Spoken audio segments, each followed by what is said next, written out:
Olá, boa noite. Desculpem o atraso, mas eu estava num trânsito danado dentro de casa. Boa noite.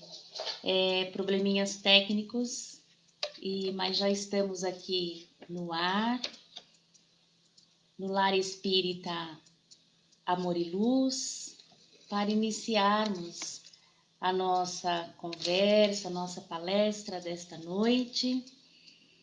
E, primeiramente, me apresento, meu nome é Cleusa, para quem não me conhece, e sou trabalhadora aí a serviço da doutrina, e cumprimento a todos que estão conosco aqui pelo Facebook do Leal, todos os amigos, colaboradores da casa, do Lar Espírita Amor e Luz, desta casa que nos acolhe com tanto amor, com tanto carinho.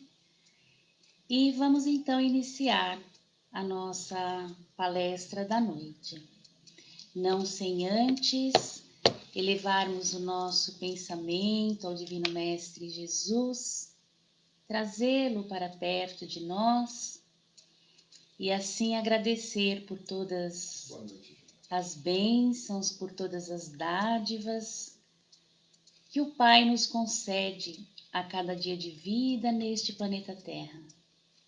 E rogar sejamos amparados e assistidos pelos benfeitores espirituais, pelo guia mentor da Casa do Lar Espírita Amor e Luz, por nosso anjo guardião, por espíritos amigos, protetores, familiares, para que venham em nosso auxílio e assim possamos melhor compreender e absorver os ensinamentos desta noite.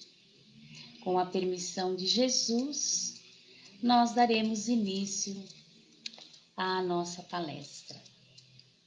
Que assim seja. Gratidão pela oportunidade de mais uma vez estar aqui e me fazer instrumento das informações e lembranças que nós teremos desse querido Chico, nosso irmão Francisco Cândido Xavier. Ficaremos aí umas 10 horas, mais ou menos, não posso ficar mais, né? Para falarmos desse irmão que tantos exemplos nos deixou. Aproveitando ainda para lembrar a todos da aguinha fluidificada, que possam colocar aí suas águas, né? Ou até mesmo mentalizar a água que tenham no filtro, na geladeira, até mesmo da torneira, né?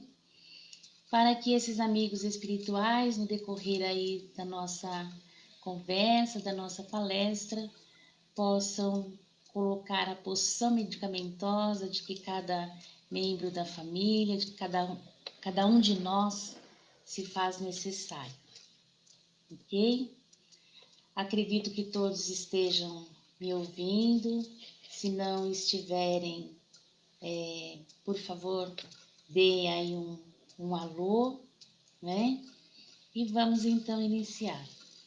Também quero informá-los, já no início da palestra, para que eu não esqueça, os créditos, ou seja, as fontes de consultas que nós fomos buscar, né, para trazer aí essas informações um pouquinho para nós, essas lembranças sobre nosso querido Chico Xavier.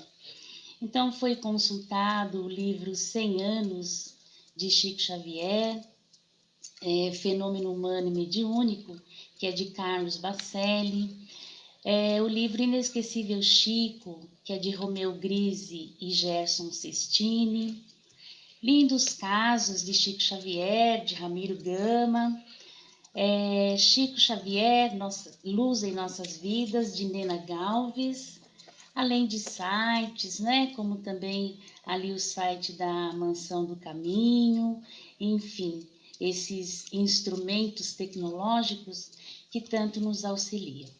Mas vamos lá. A nossa palestra é intitulada Chico Xavier, um homem chamado amor. Maravilha, né?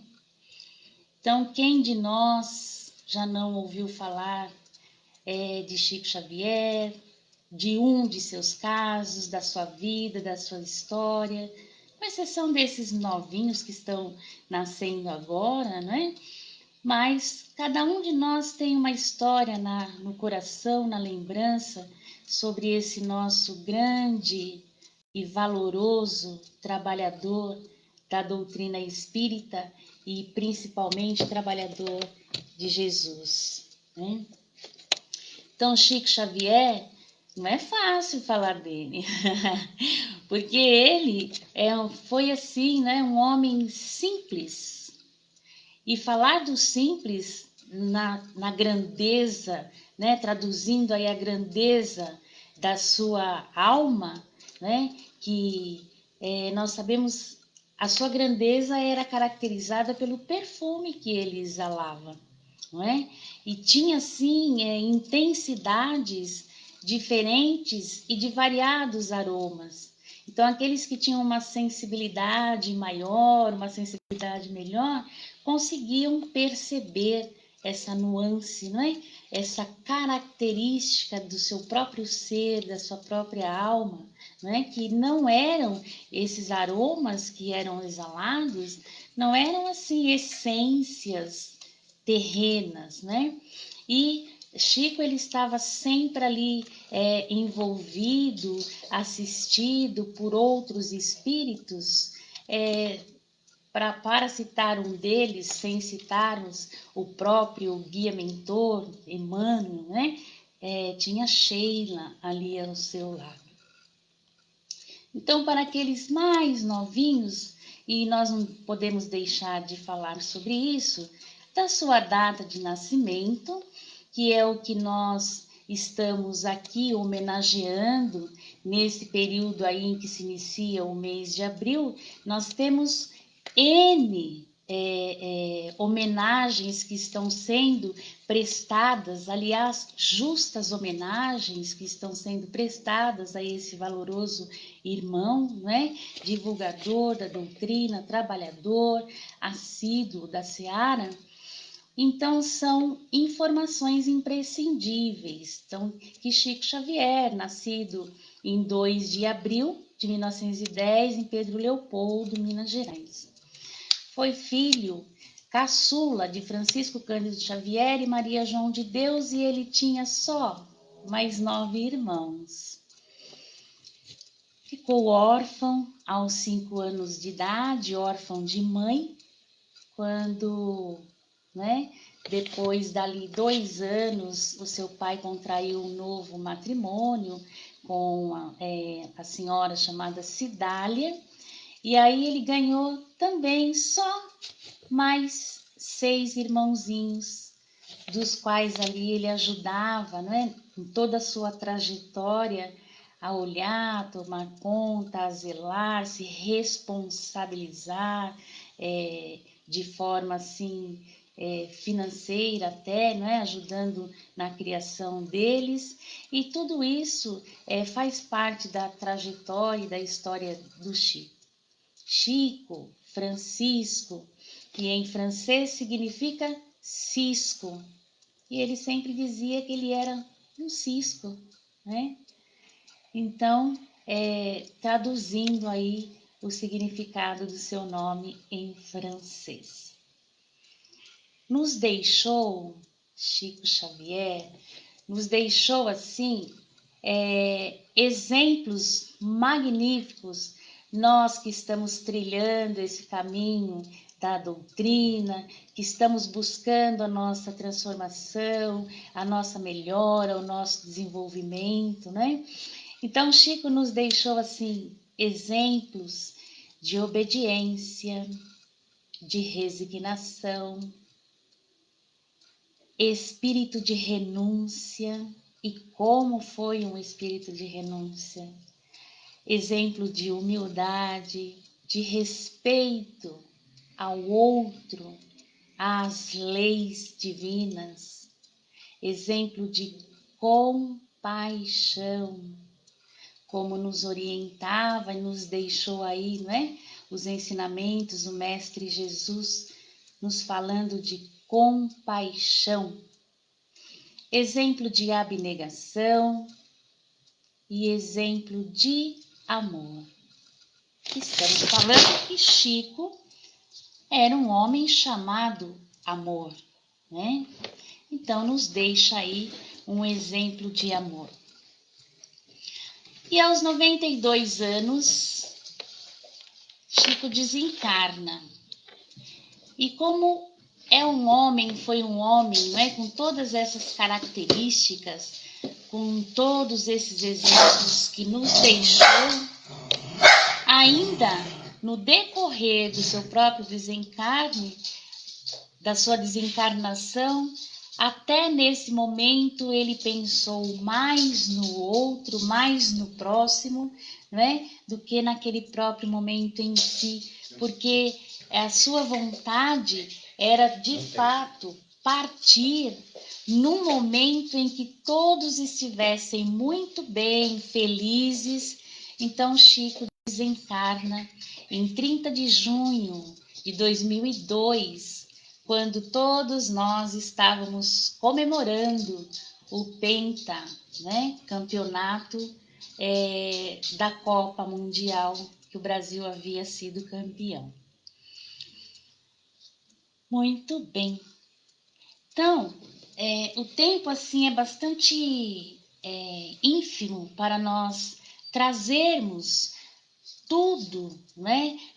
Todos os ensinamentos sobre o Chico e esse espírito assim tão grandioso. Então a nossa homenagem, ela se limitará a 2 ou 3, máximo 6 fatos, né? Da sua passagem aqui entre nós pela Terra, mas que nos deixam grandes ensinamentos. Ensinamentos esses, os quais nós deveremos nos esforçar, não é? E é para isso que nós estamos aqui, para seguirmos, para trilharmos este caminho. Nós iniciamos essa trajetória, essa homenagem, com um relato com as palavras do próprio Chico, não é? Quando ele estava ali conversando com sua mãe, num momento ali que ele havia ficado órfão, né? E Chico sofreu muito, mesmo nessa idade de 5 anos, ele passou assim, já começando as suas, vamos dizer, né, as suas provações, se é que nós podemos chamar assim. Então, vamos trazer aqui o colóquio dele com a sua mãe. Ele diz assim: minha mãe, de que me recordo haver perdido a presença física desde 5 de idade. Cultivava a oração com assiduidade e nos educou no espírito da prece. A mãe dele era católica, né? Muito católica. E ele fala: era muito católica e reunia-nos todas as noites para criarmos o hábito da confiança em Deus. Quando nossa mãe partiu para uma vida espiritual, nos entregou a determinados amigos. Éramos 9 crianças. Perguntei-lhe nessa ocasião se ela estava mesmo dispondo de mim. Estava me entregando a alguém porque não nos amasse. Não compreendia que ela estava morrendo. Minha mãe respondeu que não, que nos queria muito, mas que estava para sair de casa a fim de fazer um tratamento. Naturalmente que não me falou a verdade, compadecida que se achava de mim, evitando que eu tivesse um contato muito violento com a morte. Ela me disse que ia sair de casa e que voltaria para nos retomar em seus cuidados e que eu ficasse com essa pessoa, nossa amiga, uma senhora de muita intimidade dela, e acrescentou que voltaria. Se ela dissesse que não voltaria mais, eu não acreditaria. Para mim, minha mãe tinha sempre a última palavra. Era sempre a pessoa da verdade. No outro dia, faleceu. E no meu espírito de criança, acreditei que ela ia fazer um tratamento e eu deveria ficar com essa senhora a que me referi. Era ela uma dama de grande bondade, mas um pouco nervosa, às vezes difícil. Todos os dias tinha uma crise, e nessas crises devia eu receber uma surra, e às vezes 3. Mas eu creio que tudo isso foi bom para mim. Começava a ficar desesperado quando ela passou a sair de casa para passear. Então, a sós, eu corria para debaixo da bananeira, a fim de rezar como minha mãe nos havia ensinado. Eu dizia: meu Deus, ela é doente assim porque não reza. Certa feita, eram mais ou menos 6 horas da tarde, quando eu ouvi aquele barulho no meio das folhas e vi a minha mãe ali comigo. Não havia dúvida nenhuma, porque eu não tinha ainda esse impacto da filosofia humana quanto a crer ou não na vida imortal. Eu acreditava em Deus e minha mãe disse que iria voltar. Revê-la para mim era a coisa mais natural. Não contive a exclamação. Minha mãe, a senhora voltou. Mas que alegria tão boa! Então, a senhora vai me levar para casa? Ela me disse assim: ainda não posso. Saí do hospital para vir ver você. Não posso levá-lo agora, mas você tenha calma. Mas a senhora não sabe o que está acontecendo comigo? Sim, eu sei. Eu sei que você está tomando muita surra, mas deve ter paciência, porque isso é para o seu bem. Isso é para o seu benefício. Você deve apanhar com muita calma. Quando essa senhora, com quem passei a residir, voltou do passeio, eu disse todo eufórico, depois do primeiro contato espiritual com minha mãe, que ela havia voltado. Minha tutora admitiu que eu havia enlouquecido. Sofri pancadas mais ainda. De modo que eu comecei a mentir. Mentia porque a verdade chocava a todos os que me ouviam. Então tinha que viver assim na incompreensão familiar, até que os padres me socorressem. Muitos me socorreram. Sou obrigado a confessar isto publicamente. Então aqui nós ficamos com uma primeira grande lição, não é?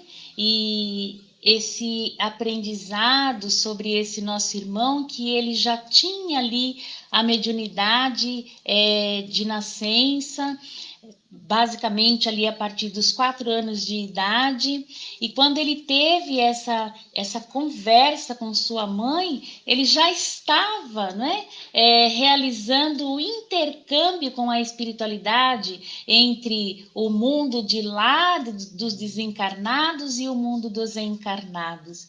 E quando ele reclama, era uma criança de 5 anos, ele reclama que estava apanhando, ele apanhava 2, né? Às vezes 3 vezes ao dia, e ela fala que é para o bem dele, né? Que ele tivesse calma. O que nós devemos entender com essa surra? São as surras.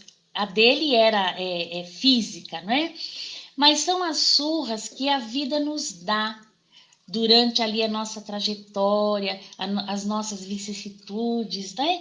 Em que tanto nós somos orientados a ter calma, ter paciência, porque nada foge ao controle de Deus. E alguma coisa, né, com essa situação, o nosso pequeno Chico Xavier, até então, já estava ali tendo que passar no seu, vamos dizer, no seu aprendizado, né? E assim somos nós. Então, nós temos que encarar as nossas dificuldades da vida e se olharmos para este exemplo do Chico, que era uma criança frágil, delicada, muito, muito novinha, e ele conseguiu passar por essa situação, nós também conseguiremos passar por nossas dificuldades a cada surra que a vida nos dá, não é? Porque nós sabemos que nós temos sempre, assim como o Chico tinha a sua mãe, né, que olhava e zelava por ele, depois mais tarde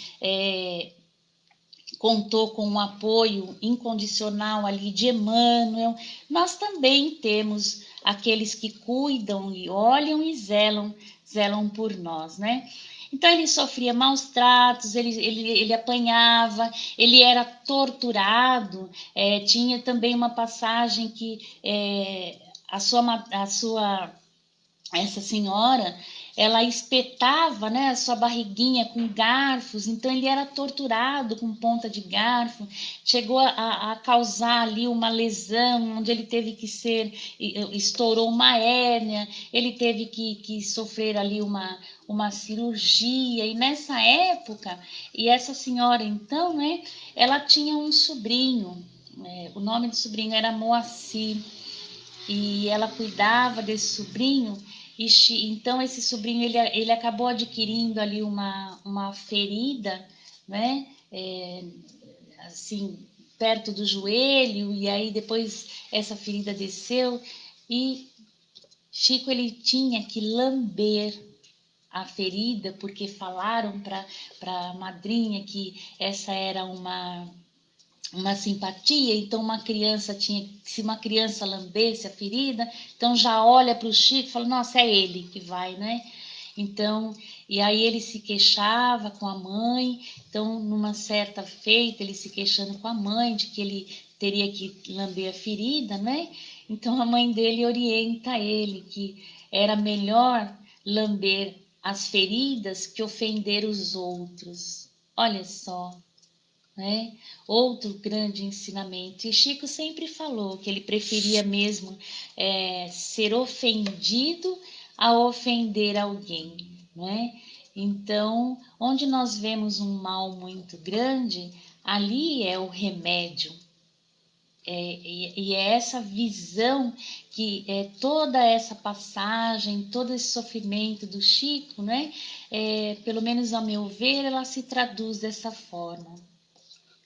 Então, com o Chico, ele sempre teve a mediunidade. Então, Chico foi um espírito missionário, né?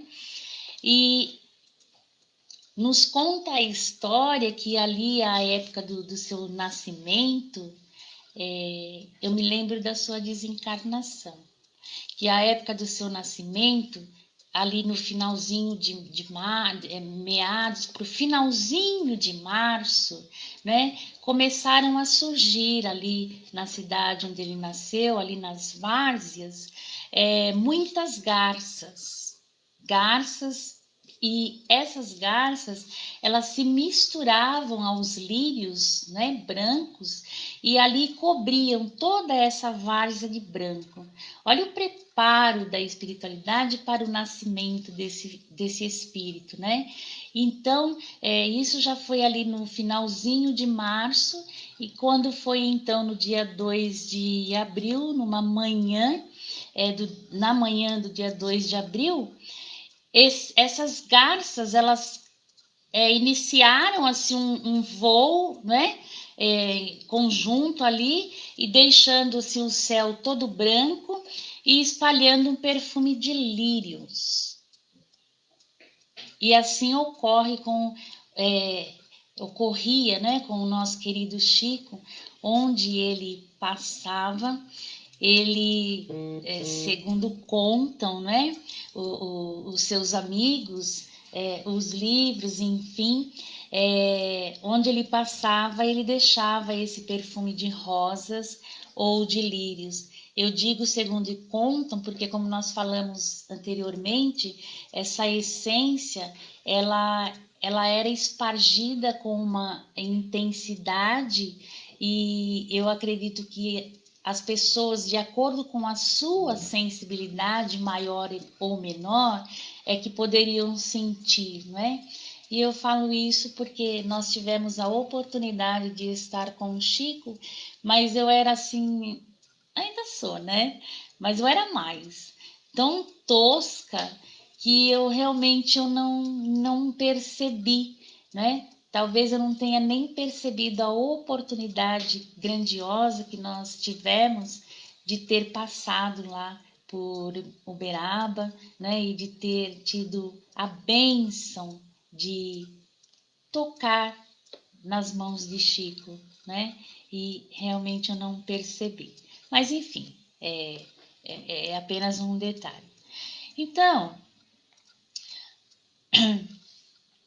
então Chico, né, desde de criança ali, ele via os espíritos, e quando seu pai, então, ele contraiu matrimônio, ali depois de 2 anos que a sua mãe havia desencarnado, ele contraiu matrimônio com a dona Cidália. Então a sua madrasta, ela foi assim para ele uma segunda mãe. Então ela sim, ele podia contar, ele contava que ele tinha ali as visões, né, que ele conversava com a mãe dele, mas o pai, ele nunca admitiu. Lembrando que eles eram assim de uma família bem católica, né, tradicional, enfim, então ele nunca admitiu o pai. Inclusive ele achava que o Chico, ele não regulava bem, né, das ideias, do juízo, porque onde já se viu, ver espírito, falar, enfim, etc. Então, mas ele sempre teve essa mediunidade, e oficialmente Chico, ele psicografou, né, aos 17 anos, né? Foi ali uma psicografia, vamos dizer assim, oficial. No período escolar, entre 12 e 13 anos, houve lá um trabalho, né, de escola, e ele falava também que via, conversava com os espíritos, ele recebia muita zombaria, eram assim situações de incredulidade, né? Então ele trouxe ali a sua primeira página escrita pelos espíritos aos 17 anos. Inclusive o tema foi um tema assim de zombaria, né? Vai falar sobre o quê? Vai falar sobre o grão de areia, para ver, né, o que ele ia falar. Então ele trouxe uma psicografia assim, né, falando da importância do grão de areia, né? Então foi muito bom. Passou por grandes provações e situações de renúncias perante ali a sua família, né? Houve ali o episódio quando os seus 2 irmãos desencarnaram, o José Xavier e o Raimundo, tinham ali o apelido de Mundico e Chico, né? Nessa época ele era funcionário da Fazenda Modelo, lá em Pedro Leopoldo. Com a desencarnação ali do Raimundo, eles não tinham dinheiro sequer para né, cuidar ali do enterro e tal, e que custava na época 900 cruzeiros. Então ficou ali cabisbaixo, como fazer, como não fazer, e aí ele se lembrou que ele tinha alguns cortes de tecidos, e antigamente os tecidos eram, a qualidade era boa, né? E que ele havia recebido de um amigo do Rio de Janeiro. Esse amigo que afama-se um pouquinho do Chico, né, da sua comunicabilidade com os espíritos, já andava, né? Então ele lembrou desses cortes de tecido que esse amigo havia dado para ele. Esse amigo era Frederico Figner, né? E esse Frederico Figner, mais tarde, ele viria a ser o autor do livro Voltei, né? Aí veio com o pseudônimo de Irmão Jacó. Ele pegou então esses cortes de tecidos, foi a uma alfaiataria e ali ele conseguiu 1.000 cruzeiros. Aí foi, né, legal, porque foi suficiente para cuidar ali da situação, da dívida que ele contraiu, né, com os trâmites funerários, né, ali com o irmão. E ele tinha também muita assim dificuldade com a família, por conta dos atendimentos, né? E por conta dessa situação mesmo eu vou até dizer de contrariedade, né? Contradição entre catolicismo e espiritismo, enfim, né? Então havia na época uma implicância muito grande de uma das autoridades religiosas e muito influente ali em Belo Horizonte, né? E essa implicância era com a família, com o sobrenome Xavier, porque o Chico ele estava levando toda essa situação com o sobrenome Xavier.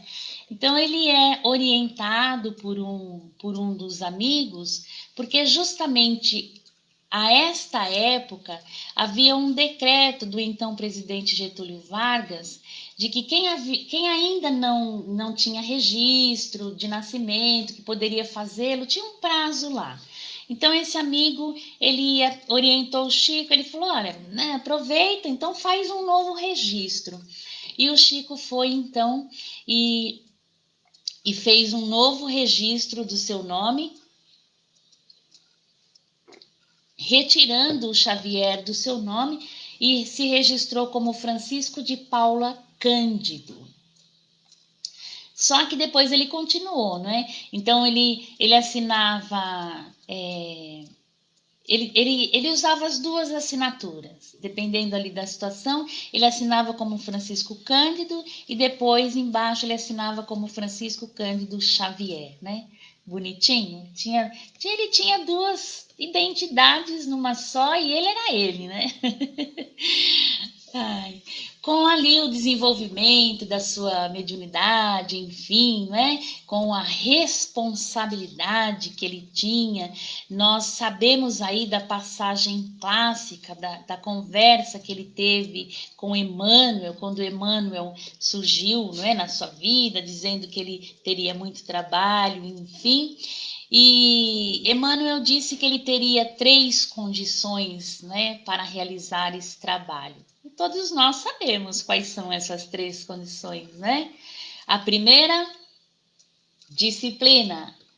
A segunda, disciplina. E a terceira, disciplina. Então hoje nós conseguimos entender um pouco melhor o que Emmanuel quis dizer com essa situação de disciplina, disciplina, disciplina, né? Chico teve que estar atento, que estar vigilante 48 horas por dia. Isso é disciplina. Porque ele tinha também ali as suas situações de teste, né? Nós sabemos que Jesus ele foi testado o tempo todo, né? E Chico também, com Chico não era diferente. Então, Chico, ele passou ali por alguns testes, algumas provações, então ele teria que cumprir essa orientação de Emmanuel, né, sobre disciplina, disciplina, disciplina. Porque nós, de uma forma muito rasa, nós temos a disciplina como uma disciplina de horário, uma disciplina alimentar, uma disciplina, enfim, né? Mas essas disciplinas de Chico e as que nós também que estamos trilhando aí o caminho, querendo nos melhorar, né? Crescer e evoluir moralmente, precisamos ter essa disciplina e que está ali implícita, né, no vigiai e no orai, né? Então, Chico, com isso, ele se converteu ao espiritismo. Ali em 1927, mais precisamente em maio, quando ele participa da primeira reunião mediúnica e que foi realizada na sua própria casa. E mais uma vez nós lembramos que Chico ele recorria muito aos padres, né? Ele vivia ali muito na igreja, enfim. E mesmo tendo essa situação aí de contato com os espíritos. E aí, então, em maio, ele basicamente é quando ele se converte mesmo, né, ao espiritismo, e em junho ele funda o Centro Luiz Gonzaga. E ali em 8 de julho, ele vai então iniciar o seu vasto trabalho na psicografia, nesse intercâmbio com os espíritos, enfim. Todos nós temos conhecimento, a maioria, pelo menos de nós, temos conhecimento do famoso programa Pinga Fogo, onde ele foi submetido a, eu vou dizer, testes, né? Ali há muitas perguntas, enfim, e ali ele nos dá uma lição muito grande de humildade, né? Quando ele traz ali uma situação nesse programa, o Pinga Fogo, ele nos dá uma lição grande quando ele fala, né, de uma situação que ele passou. Então ele fala da dificuldade do espírito de Augusto dos Anjos, a dificuldade que esse espírito teve em escrever por seu intermédio. Às vezes a gente escreve alguma coisinha, né? E acha que tá abafando, né? E o Chico, com a sua elevação moral, né? Com o seu exemplo, ele traz aqui esse ensinamento de humildade. Então ele fala que o Augusto dos Anjos, ele estava com dificuldade de escrever por seu intermédio. E diz assim: eu sentia muito prazer naquelas horas, porque me isolava de todo o serviço do armazém para ficar completamente à disposição dos espíritos amigos. Então, ele começou a ditar, isso ele falando do espírito, né? Ele começou a ditar uma poesia que está no Parnaso de Além Túmulo, o primeiro livro da minha mediunidade. A poesia chamava-se Vozes de uma Sombra. Ele começou a falar com aquelas palavras maravilhosas, muito técnicas.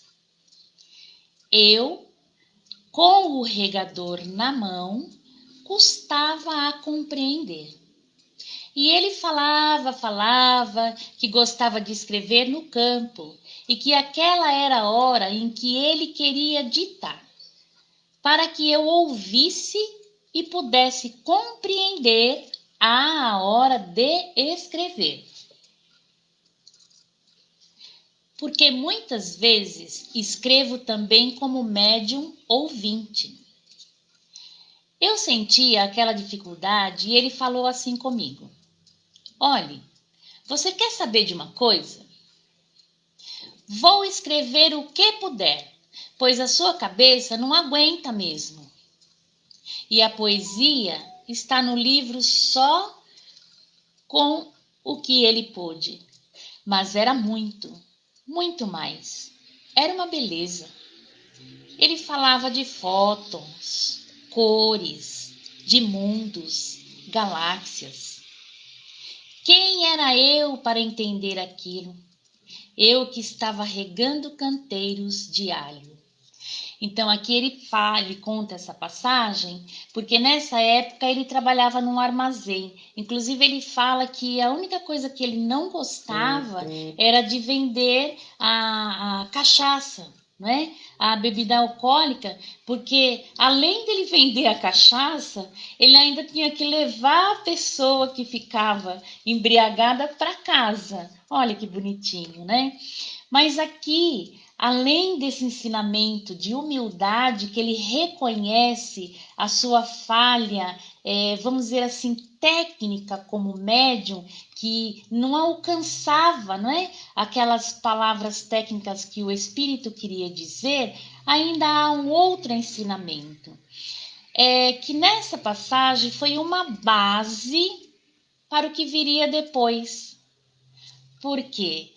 Mais tarde, não vieram as obras e as séries de André Luiz? André Luiz, em todas as suas obras ali, não tiveram obras falando de evolução em dois mundos? É um livro difícil de se ler, não é? Que fala da criação do micro, macro, cosmos, enfim, né? Entre o céu e a terra. Mecanismos da mediunidade, que vai falar de ondas, né? de projeções, de cores. Então, o que não foi essa passagem aqui da vida, né, de Chico, nesse primeiro livro seu com esse espírito, senão um ensaio para o que viria depois?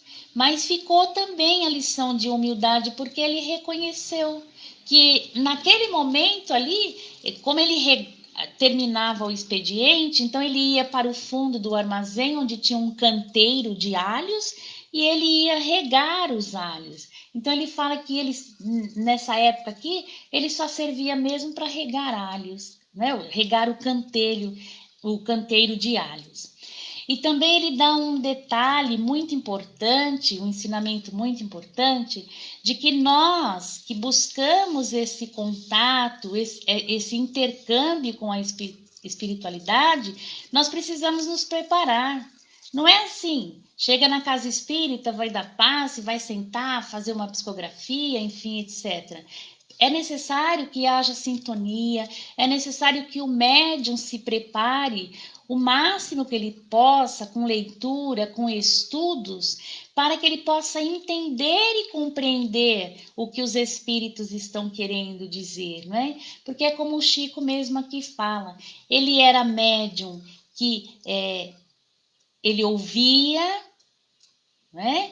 E ora, ele psicografava ali direto. Então ele tinha esses dois tipos de mediunidade, a mediunidade intuitiva, que é aquela que interpreta.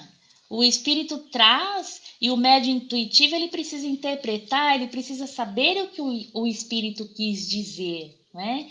Então ele tinha essa mediunidade intuitiva, ele tinha a mediunidade de interpretação, que foi aqui o que aconteceu, mediunidade de evidência direta, enfim, né? Nós sabemos que o Chico também, ele foi aí um médium com diversos tipos, diversas características na sua mediunidade. Chico também, no decorrer da sua trajetória, ele nos dá muito exemplo assim de renúncia e de desprendimento, sempre praticando os ensinamentos do Evangelho, né? E ainda com relação ao livro Parnaso de Além Túmulo, ele nos dá esse exemplo de renúncia, de desprendimento, do dai de graça o que de graça recebestes, né? E ele passa também por uma outra situação bastante delicada, em detrimento ali de toda a situação financeira da sua família, que sempre esteve ali naquela condição difícil, e Chico também sempre esteve às voltas com dinheiro, né? Ali, já mesmo eu vou dizer para tentá-lo. Então, nessa condição, ele fez o livro Parnaso, né? Claro que ele atribuiu aos espíritos, óbvio, mas incomodava, e principalmente o próprio pai. Então ele recebeu uma proposta de muito dinheiro, e ele não sabia qual que era mesmo o cunho da proposta, então ele foi encaminhado a um hotel de luxo, e que ele teria que pensar bastante ali nesse ambiente, né? Então ele ficou passaram-se 20 dias, 30 dias, 60, e quando foi terminando o prazo, ele não sabia qual que era o objetivo.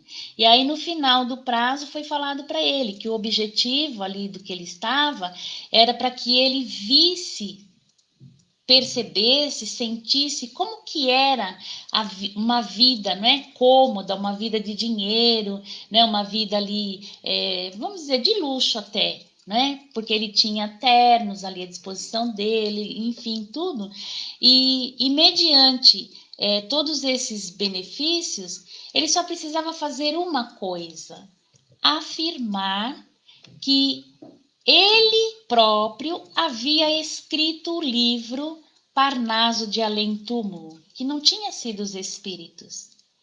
E, obviamente, Chico não aceita, né? Muito ali com a contrariedade de seu pai, enfim, Chico não aceita. Então ele cumpriu regiamente, não é? Os ensinamentos do Evangelho, do dai de graça, o que de graças recebestes.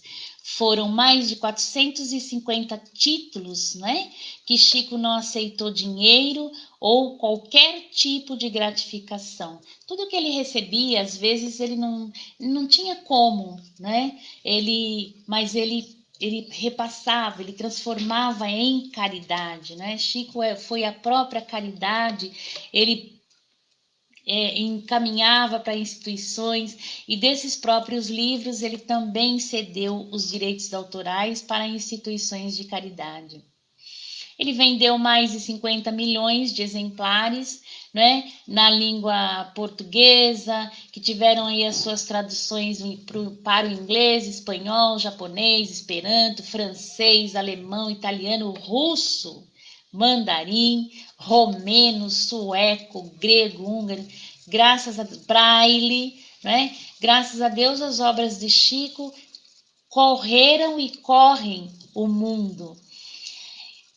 Chico consolou, né? Trouxe informação do mundo espiritual. Ele escreveu cerca de 10 mil cartas psicografadas desses espíritos desencarnados às famílias, né?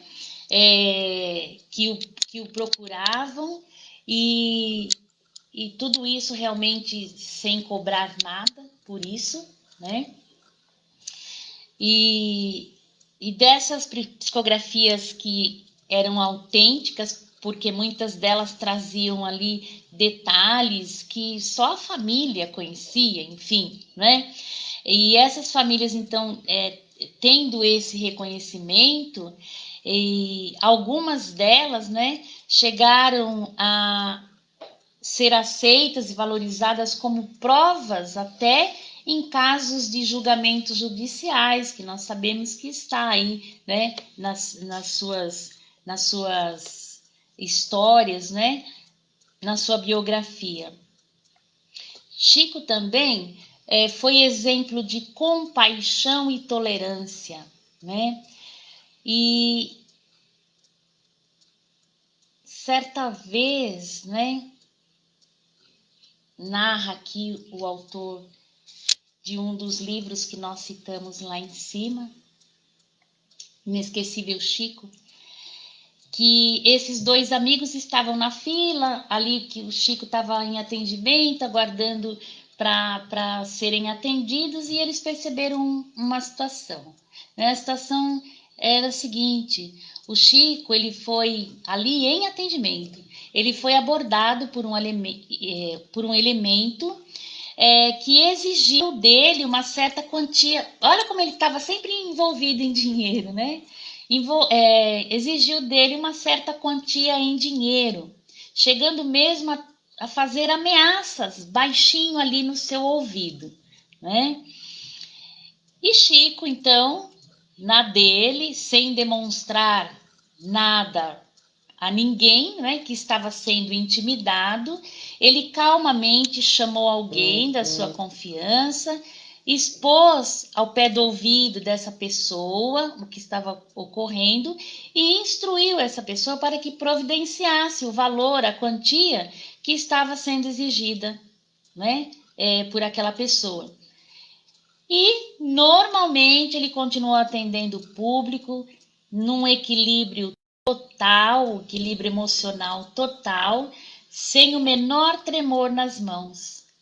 E com isso ele não deixou transparecer e não deixou que ninguém percebesse o que se passava, né?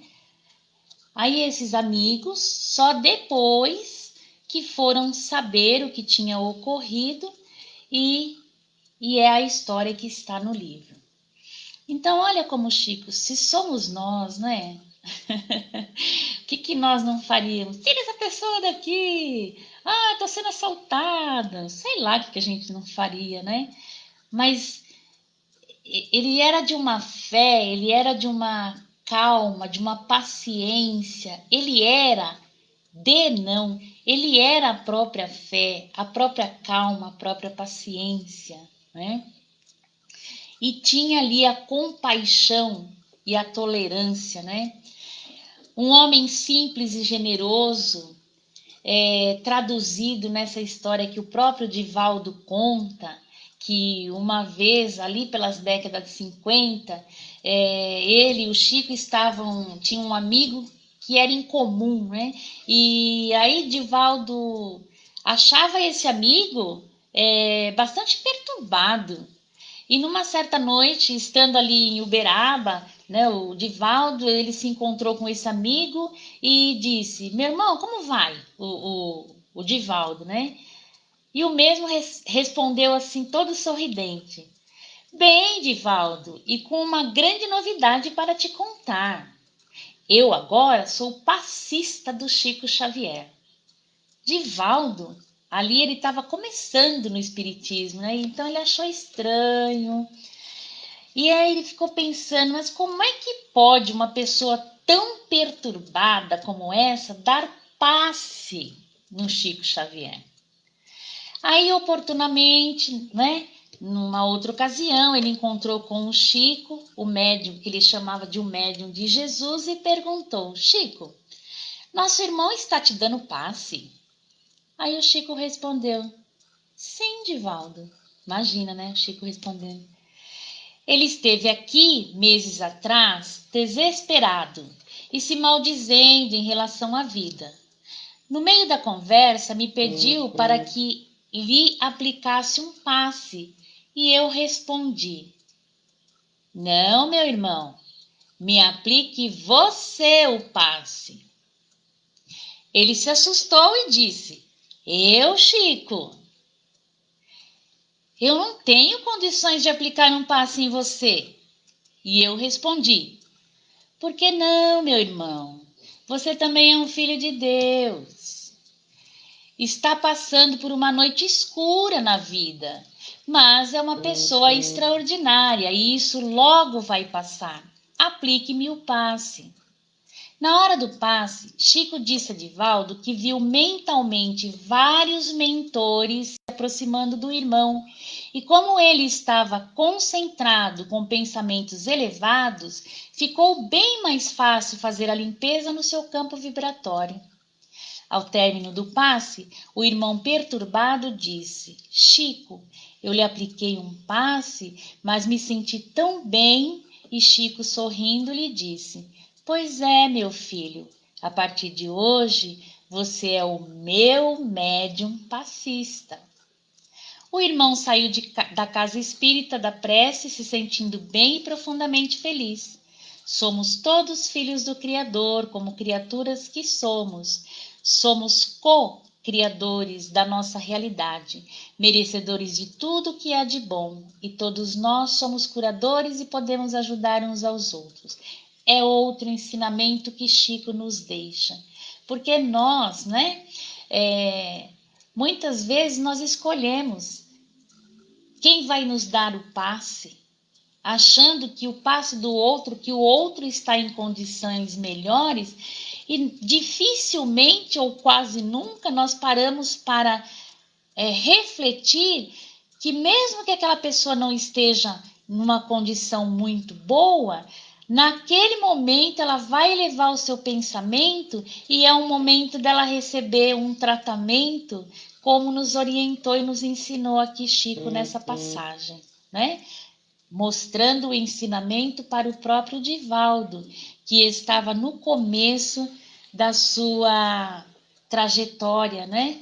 Grande trajetória, por sinal, aí também na divulgação do Espiritismo. Bom, meus queridos, nós podíamos ficar aqui a noite toda falando do Chico Xavier, né? Esses casos, muitos casos, muitas histórias, não tem como, né? Mas o nosso tempo está se esvaindo. E só mais mesmo alguns detalhezinhos, que Chico ele foi reconhecido pelos poderes públicos nacional e internacional, né? Sem contudo ele não recebeu nenhum prêmio Nobel da Paz, foi indicado até para receber o prêmio Nobel da Paz 2 vezes, mas aí ele concorreu ali com um trabalho em favor ali, né, da assistência aos refugiados do Afeganistão, da Etiópia e do Vietnã, e que eles acabaram ganhando esse prêmio, né?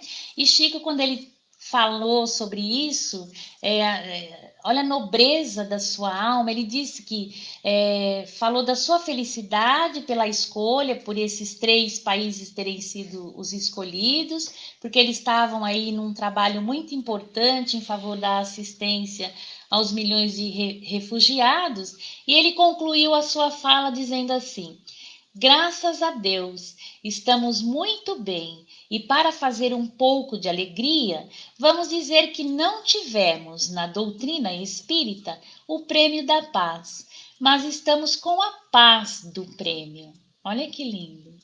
E claro, né, que anos depois, em 2005, Divaldo ele recebe o título de embaixador da paz no mundo pelo seu trabalho que realiza, né, em favor da paz, seu trabalho que é feito lá na Mansão do Caminho, onde ele recebeu os irmãos que foram analisar, avaliar o seu trabalho. Então, diversas homenagens e comendas, recebeu muitos títulos de cidadão de várias cidades e estados, teve moeda, selo, e Chico ele tinha aquele carisma realmente que atraía multidões, né? E, sobretudo, ele foi um grande divulgador da doutrina dos espíritos, que sinteticamente ele foi assim definido pelo jornalista Arthur da Távora nos anos 80. Disse que Chico Xavier ele tinha uma integridade pessoal, ele realizava uma íntima relação entre a pregação e a própria vida. Ele era o exemplo, né? Honestidade de seus seguidores, tinha uma ausência completa de significantes externos, ele não se deixava abater pelo que vinha de fora, ele tinha sua convicção, não é? A sua certeza da sua missão, contato com o mistério, ausência de qualquer forma de violência em sua figura e peregrinação. Ele não estava subordinado a nenhuma hierarquia que o aprisionava, tinha uma descrição pessoal, a nenhuma procurava, né? Não tinha nenhuma procura do poder político, temporal ou econômico para o desempenho da própria missão. As formas originais de organização interna do seu movimento, sem personalismos ou autoritarismos. Ele nunca puxou nada para ele, muito ao contrário, ele dizia que ele era um cisco mesmo, né? Então, com todas essas qualidades, com toda essa postura, ele gerou uma figura de comunicação de alta força, mistério, empatia e grandeza moral, considerando que enfrentou e ultrapassou, né, tempos diferentes da atualidade impostos pelo ecumenismo. E tudo isso foi comprovado pelo seu trabalho de consolo, amor e dedicação ao próximo e à doutrina dos espíritos. É uma vastidão de informação, aqui nós trouxemos meia dúzia de palavras, né, sobre esse nosso irmão, que com certeza ele tinha muitas frases, que uma delas ele disse que ele não gostava quando o exaltavam, ele não se sentia bem. Ele era muito humilde, muito simples, né? E quero terminar então essa parte dessa palestra, antes de partirmos para a nossa vibração, com uma mensagem de Emmanuel, psicografada no dia 23 de maio de 1980, quando então da homenagem que foi feita por ocasião ali do seu aniversário, enfim, né, pela Rede Globo, que intitulada, que é o tema da nossa palestra, Um Homem Chamado Amor. E Emmanuel, então, nessa mensagem diz assim: amigos, Jesus nos abençoe. A inteligência humana conseguirá atingir as maiores realizações. Poderá conhecer a estrutura de outros mundos, construir no piso dos mares, escalar os mais altos montes, interferir no código genético das criaturas, decifrar os segredos da vida cósmica, penetrar os domínios da mente e controlá-los, inventar os mais sofisticados aparelhos que provém, né, que trazem o reconforto, criar estatutos para o relacionamento social e transformá-los segundo suas próprias conveniências, levantar arranha-céus ou materializar as mais arrojadas fantasias. Entretanto, nunca poderá alterar as leis fundamentais de Deus e nem viver sem amor. Bem atual, né? Muita paz a todos. Vamos então, neste momento, ficar com as reflexões desta mensagem de Emmanuel e elevando o nosso pensamento, continuando com o nosso pensamento elevado, mentalizando o Divino Mestre Jesus, vibrar por todos os nossos amigos, parentes, familiares, conhecidos, não conhecidos, pessoas que ouvimos dizer e que estão passando por essas dificuldades, por esses momentos de provações, em um leito de dor, quer nos hospitais ou em seus próprios lares. Vítimas de todos os males, que hoje, pela condição do momento, estão traduzidos num único mal, Covid-19. Que Jesus se compadeça desses nossos irmãos e que sob suas águas de cabeceira possa ser derramada a poção medicamentosa de que cada um se faz merecedor e necessite, segundo a sua obra e o seu merecimento. Vibrando por aqueles que estão em seus próprios lares, em um leito de dor, que essas águas que colocamos para fluidificar possam auxiliá-los na recuperação, no tratamento, em nome de Jesus. Vibremos por todos os templos, por todas as casas de oração, pela cúpula espiritual desse lar espírita Amor e Luz, por seus trabalhadores encarnados e desencarnados. Que a luz do Cristo, o Evangelho do Divino Mestre Jesus possa ser propagado aos 4 cantos do planeta Terra, levando consolo, o bálsamo, o alívio às dores, à incompreensão, aos momentos de desespero de cada um que dessa luz, desse consolo necessite.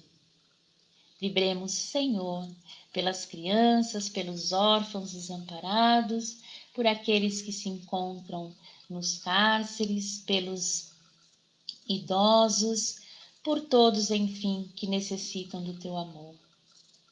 Vibremos pelos países distantes, nossos irmãos em provação neste momento, vibrando por seus governantes e vibrando em especial pelo nosso país, pelo Brasil, por nossos governantes, para que possam ser envolvidos e encontrarem, Senhor, alento, encontrarem força para transformarem suas ideias, seus pensamentos em ideias e pensamentos de amor, em favor e em benefício da nação, em favor e em benefício dos governados, para que também os governados possam modificar e transformar suas ideias e seus pensamentos, e unidos num só objetivo de amor, de fraternidade, cumprirmos com os desígnios do Pai desta nação, cultivando o progresso, a ordem e o amor. Vibremos por todos nós para que sejamos fortalecidos e possamos continuar a nossa missão, o nosso caminho, buscando a nossa melhora, transpondo toda e qualquer barreira. E que seja feito, Senhor, a sua vontade e não a nossa, em qualquer das circunstâncias das nossas vidas. Deixemos assim uma vibração ao encargo da espiritualidade para que esta utilize onde mais se faça necessário. E com a oração que o Divino Mestre nos ensinou, nós agradecemos ao nosso irmão Chico Xavier, a esta pleiade de espíritos que nos deram assistência no decorrer dessa palestra, desse aprendizado, nesta noite. Nós pedimos licença para encerrar essa transmissão. Pai nosso que estais no céu, santificado seja o vosso santo e sagrado nome. Venha a nós o vosso reino. Seja feita a vossa vontade, assim na terra como no céu. O pão nosso de cada dia nos dai hoje, Senhor. Perdoa as nossas dívidas, assim como devemos perdoar aos nossos devedores. Não nos deixeis cair em tentações e livra-nos de todo o mal, que assim seja. Gratidão a todos, que a paz de Jesus permaneça conosco até o nosso próximo encontro. Muita paz a todos. Gratidão.